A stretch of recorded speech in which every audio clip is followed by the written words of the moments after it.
वहिनी साहेबांची एक क्षमा मागतो की 10, 20, 25 महिलांचा एकत्र आपण सत्कार करू आणि गुणी गुणवंत विद्यार्थ्यांचा आपण सत्काराचं आयोजन.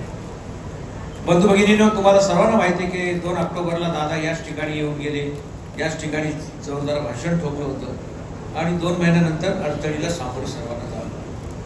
माझ्या मिसेसने ज्याचा उल्लेख केला, सौरभ सुद्धा बोला आणि आमची सर्व मंडळी सुद्धा या संदर्भात बोलत असतात. वहिनी साहेबांचा तो परमेश्वराने त्यांना दिलेला आधार आहे.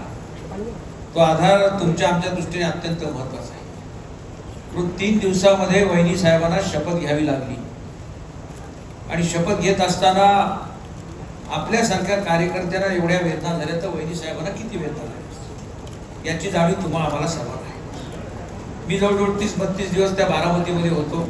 गेली 39 वर्षाचा माझा दादांचा, वहिनी साहेबांचा, यांचा सर्वांचा सहभाग, विशेष करून संबंध आलेला आणि राजकारणाच्या पलीकडे अजितदादा किंवा वहिनी असतील याचा उल्लेख मी वारंवार सगळ्यांना करत असतो. 2-4 दिवसापूर्वी ते वर्तमानपत्रातले पदाधिकारी आहेत, अधिकारी लोक आहेत, वर्तमान मीडियाचे, सोशल मीडियाच्या मंडळी आहेत. एक पुढारी पेपरला एक बातमी आली होती का अजितदादा पवार साहेब गेल्यानंतर पक्षाचं असं झालं तसं झालं. नंतर त्यांनी काहीतरी 2-3 वाक्य बोलली. मला मीडियाच्या माध्यमातून इथे सर्वांना सांगायचं की अजितदादांचं काम, कर्तृत्व इतकं जबरदस्त आहे आणि वहिनी साहेबांनी जो घेतलेला वसा आहे तो इतका हिंमत आणि ताकदवान आहे, त्यामुळे आमच्या पक्षाची चिंता कोणीच करायचं कारण नाही. राष्ट्रवादी काँग्रेस पक्ष आदरणीय सुनेत्रा वहिनी पवार साहेबांच्या नेतृत्वाखाली, पारदादाच्या नेतृत्वाखाली, जयदादाच्या नेतृत्वाखाली भक्कमपणे आम्ही उभा करण्याचा प्रयत्न प्रामाणिक केलेला आहे. तो यशस्वी झालेला आहे आणि या पुढच्या काळामध्ये सुद्धा राज्याचे नेते आहेत, आदरणीय तटकरे साहेब असतील, प्रफुल्ल पटेल साहेब असतील, छगन भुजबळ साहेब असतील, वळसे पाटील साहेब असतील, ही सर्व मंडळी आमच्या सोबत आहे आणि त्याच्यामुळे कोणी काय काळजी करायचं कारण नाही. हे वास्तविक पाहता बोलायची गरज नव्हती, परंतु काही ठिकाणी बोलणं अत्यंत आवश्यक आहे असं मला वाटतं.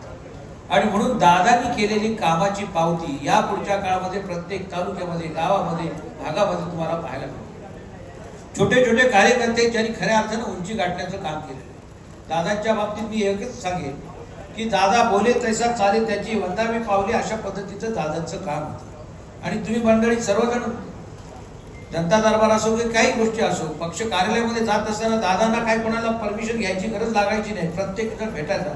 तसंच वहिनी साहेबांचं आहे, पार दादांचं आहे. त्यामुळे ती काय काळजी इतर पक्षांनी आमची करू नये. आमचं स्वप्न आहे दादांना मुख्यमंत्री व्हायचं, ते झाले नसतील, काळाला ते कदाचित मान्य झालं नसेल, परंतु काळाला हेही मान्य करावं लागेल का वहिनी साहेब राज्याच्या मुख्यमंत्री 100% हे काळच ठरवणार आहे. आम्ही बोलायची काय गरज नाही, परंतु आपली सर्वांची सहकार्य शक्ती आणि ताकद आणि बळ पाहिजे. इथले शेतकऱ्यांचे प्रश्न आहेत, एमआयडीच्या बंद कारखान्याचे प्रश्न आहेत, मगाशी ज्याचा उल्लेख तारवळे साहेबांनी केला का आपल्याला डीपीडीसी मध्ये मदत झाली पाहिजे.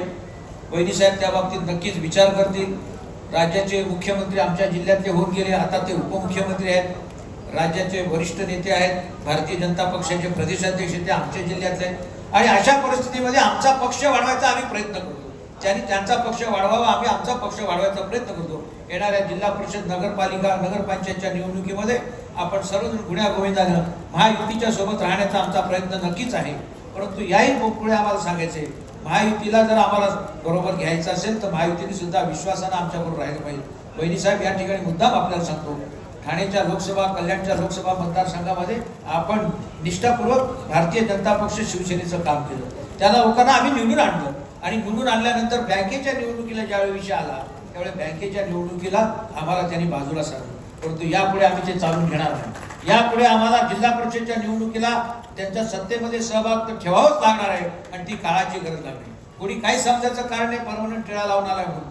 काल कोणाच्या हातात सत्ता जाईल, परवा कोणाच्या येईल हे सांगता येत नाही. आणि म्हणून जे जे आपल्याला करायचं आहे ते संघटना समोर ठेवून दादांना समोरून आपल्याला या पुढच्या काळामध्ये काम करायचं आहे. वहिनी साहेब, आपण ही तब्येत बरी नसताना सुद्धा आपण वेळ काढून या ठिकाणी आलात. वास्तविक पाहता आम्ही कारण नसताना तुम्हाला त्रास देत जरी असलो तर ही काळाची गरज होती, म्हणून इथे आपल्याला आम्ही बोलवलं आणि आपण आल्यामुळे आमच्या कार्यकर्त्याला चांगल्या प्रकारची ऊर्जा, प्रेरणा मिळेल अशा प्रकारचा आत्मविश्वास माझ्यासारख्या कार्यकर्त्याला आहे. आपण या ठिकाणी आम्हाला मार्गदर्शन तर करणारच आहात, परंतु जसं ज्योती इंदुरावनी सांगितलं का टेक्स्टाईल पार्कचं मुरबाडला आम्ही गेले 10 वर्षापासून टेक्स्टाईल पार्कची जागा घेऊन बसलोय, कामकाज सुरू आहे. तर राज्याच्या मुख्यमंत्री आपण आणि देशाचे पंतप्रधान आदरणीय नरेंद्र मोदी साहेबांना या आमच्या टेक्स्टाईल पार्कमध्ये लक्ष घालण्यासाठी विनंती करावी, जेणेकरून आम्हाला जसं बारामतीच्या धर्तीवर आहे तशाच धर्तीचं आम्हाला टेक्स्टाईल पार्क शासन आणि केंद्र सरकार यांच्या माध्यमातून आम्हाला करायचं आहे. 5-1 हजार महिलांना त्या ठिकाणी रोजगार उपलब्ध होईल आणि त्याच्यासाठी आमच्या परीने आम्ही प्रयत्न करतो. आपलं सहकार्य चांगल्या प्रकारे मिळेल अशा प्रकारचा मला विश्वास आहे. एकनाथ देशलेंच्या पुस्तकांचं आपण या ठिकाणी 2 पुस्तकांचं विमोचन केलेलं आहे. एकनाथ देशले या ठिकाणच्या गावचे आहेत, याच तालुक्यातले आहेत, या गावामधले आहेत आणि चांगले असे लेखक, नवोदित लेखक आहेत. त्याला सुद्धा चांगल्या प्रकारचं संधी आपण या व्यासपीठावर दिली. प्रशांत मोरे प्राध्यापक आहेत, त्यांनी आईच्या संदर्भातलं बोललो आणि म्हणून प्रत्येकाला माझी विनंती आहे, आईचा फक्त महोत्सव साजरा करून भागणार नाही, तर प्रत्येक घरामधली आई छत्रपती शिवाजी महाराजांची आईची प्रेरणा, शाहू फुले आंबेडकरांचे ज्यावेळी आम्ही विचार ऐकतो. आणि दुसरं वहिनीसाहेब मला एक सांगायचं आहे, डॉक्टर बाबासाहेब आंबेडकरांचा आजोळ आमच्या मुरबाडचा आहे, माझ्या गावाच्या 5 किलोमीटरवर आजोळ आहे. म्हणजे डॉक्टर बाबासाहेब आंबेडकरांची प्रेरणा सुद्धा या पुढच्या काळामध्ये आम्हाला मिळणार आहे. आणि म्हणून ही संविधानाची प्रत आहे की जे संविधानाची प्रत प्रत्येकाला समान अधिकार, प्रत्येकाला सारखी ताकद आणि ती ताकद आपल्या माध्यमातून आमच्या कार्यकर्त्यांना मिळेल अशा प्रकारचा विश्वास या ठिकाणी व्यक्त करतो. पुन्हा एकदा मोठ्या संख्येने आपण उपस्थित झालात. गुणी आणि गुणवंत विद्यार्थ्यांचं मनपूर्वक कौतुक करतो, कारण मला 30 वर्षाचा अनुभव आहे.